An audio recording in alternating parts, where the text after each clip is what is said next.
Middle East 152 the 16th of February 2018, updated 8/28 the 16th of February 2018, get short URLBEIRUT, Sputnik. The Kurdish militias and the Syrian government have reached an agreement on the deployment of the Syrian Armed Forces in Syria's district of Afrin, Lebanese media reported on Thursday. The decision was made in order to protect the district and counter the attacks of Turkey or its allies in Afrin, Mayadeen broadcaster reported, citing a source with a knowledge of the situation. A source familiar with the situation told Sputnik on Thursday that the Syrian Armed Forces would enter the territory near the border with Turkey in the district of Afrin in the next few days. The agreement has been reached on the deployment of the Syrian Armed Forces at the Syrian-Turkish border in Afrin in the north of Aleppo in the next few days. The agreement was reached between the Syrian government and the Kurds, the source said. However, the U.S. State Department is unaware of an agreement that is expected to see the Syrian Armed Forces enter the enclave of Afrin in northern Syria, a spokesperson told Sputnik. "No, I don't," the State Department spokesperson said on Thursday when asked to comment on a deal that paves the way for the Syrian Armed Forces to enter Afrin. Turkey has been waging a military campaign olive branch against Kurdish forces in Afrin since January.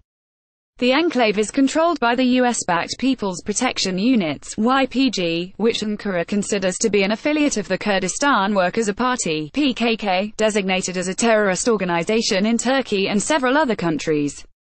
Damascus has strongly condemned Ankara's actions, with the Syrian Foreign Ministry calling the campaign a violation of the country's sovereignty.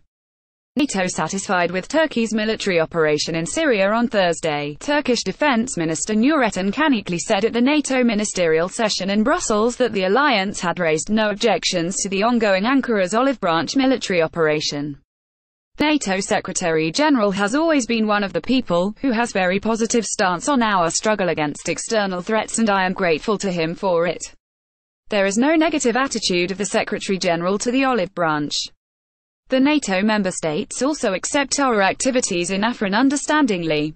There is no talk about NATO's demand to end the operation, Canikli told Turkish reporters in Brussels, as quoted by the NTV broadcaster. The official added that the military alliance had been calling on Ankara only to refrain from disproportionate use of force during its activities in northern Syria. Meanwhile, Turkish Prime Minister Bin Ali Yildirim said on Thursday that Ankara expected its allies to support the fight against the PKK and Syrian Kurdish Democratic Union Party (PYD) and YPG more actively. In fact, the YPG is the PYD-PKK's Syrian offshoot. This is also confirmed by British and American intelligence. Whatever their names are, their main purpose is to violate peace in the region and create new troublesome fields. In the fight against terrorists, Ankara hopes for greater Allied support, Yildirim said at a joint conference with German Chancellor Angela Merkel in Berlin, as quoted by the Anadolu news agency. The Prime Minister also expressed hope that the West would show the same determination to eradicate the PKK, PYD and YPG, as it was in the fight against the Daesh.